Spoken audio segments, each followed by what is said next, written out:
নমস্কাৰ আপোনালোকে চাইছে 24 লাইভ বৰ্তমান উপস্থিত আছো মই নগৰবেৰা আঞ্চলিক ৰাস মহোৎসৱত ইয়াতে 92 সংখ্যক ৰাস মহোৎসৱ ইয়াতে পালন কৰা হৈছে ব্যাপক আয়োজন প্ৰস্তুতি চলাইছে নগৰবেৰাৰ আঞ্চলিক ৰাস উদযাপন সমিতিয়ে মোৰ সৈতে পৰিচালনা সমিতি উপস্থিত আছে তেওঁলোকৰ পৰা মই জানিবলৈ বিচাৰিম যে কেনে ধৰণৰ পৰিস্থিতি ইয়াতে আয়োজন কেনেকুৱা ধৰণৰ ঠিক আছে আমাৰ নগৰবেৰা আঞ্চলিক ৰাস মহোৎসৱ এই মহোৎসৱৰ আমাৰ প্ৰস্তুতি খুবেই ভাল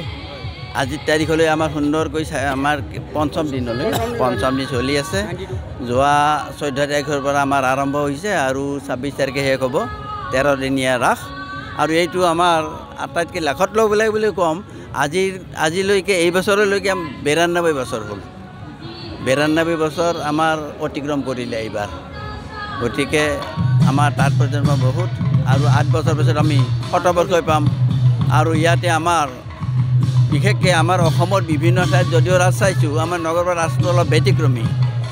মানে আমাৰ যিটো ধৰ্মীয় পৰম্পৰা ধৰ্মীয় আমাৰ কাম কাজখিনি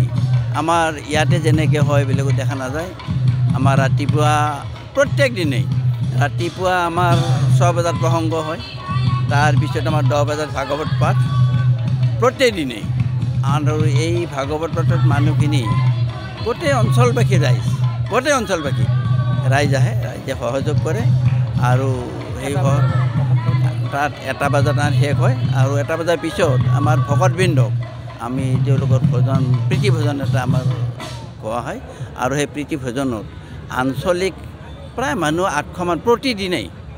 800-900 মানুহ হয় আৰু কেইটামান বছৰ পিছত হতাই গৌৰৱ কৰিবলৈ সক্ষম হ'ব এই নগৰবেৰা আঞ্চলিক ৰাস মহোৎসৱে তেনে ক্ষেত্ৰত যে ইমান বছৰ নিৰৱচ্ছিন্নভাৱে আপোনালোকে চলাই আহিছে তেনেহ'লে কিবা অভাৱ অনাটন বা এনেধৰণৰ কিবা পৰিস্থিতিৰ সন্মুখীন হৈছিল নেকি কেতিয়াবা কোনটো অভাৱ এতিয়ালৈকে আমাক ৰাইজৰ যিটো দান বৰঙণি বা ৰাইজৰ যিটো সহযোগ মানে এইটো ভাবিব নোৱাৰা সহযোগ ইয়াতে কোনো আমাৰ অভাৱৰ কথা অহা নাই প্ৰতি বছৰে আমাৰ খৰচ কৰি ৰয়হে জমা ৰয় আৰু আপোনালোকে গম পাব আমাৰ ইফালে অলপ সেইফালে আমি এটা হেৰি কৰি আছোঁ মন্দিৰ নিৰ্মাণ কৰি আছোঁ যোৱাবেলিলৈকে আমাৰ 33 লাখ মান টকা গৈছে তাত আৰু এইবিলাক ইয়াৰ পৰাই মানুহৰ পৰাই দিয়া স্বতঃস্ফূৰ্ত দান কাকো আমি কম মানে হেঁচা দিব নালাগে এইটো এই যে আমাৰ ভোজনবিলাক আছে ভোজনবিলাকো আমাৰ ওপৰা-ওপৰি হয় যে মই আজি দিম কালি দিম যাৰ ফলত আমি মিলাব নোৱাৰোঁ এইবাৰে দিম বোলা মানুহ আমি এইবাৰো আমাৰ দুটা ক্ৰছ মানে দিব নোৱাৰিলোঁ তেওঁলোকে অহাবেলিহে দিব মানে এনেকৈ ইমান মানে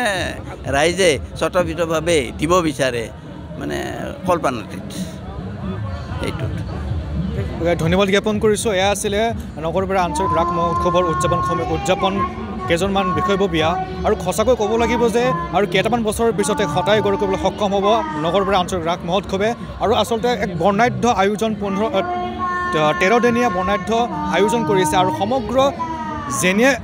দেখিবলৈ যত্ন কৰিছোঁ যে কেনেধৰণে পৰিৱেশে বিৰাজমান কৰিছে আচলতে ব্যাপক আয়োজন বুলি ক'ব লাগিব আৰু চাই থাকিব 24 লাইভ ধন্যবাদ।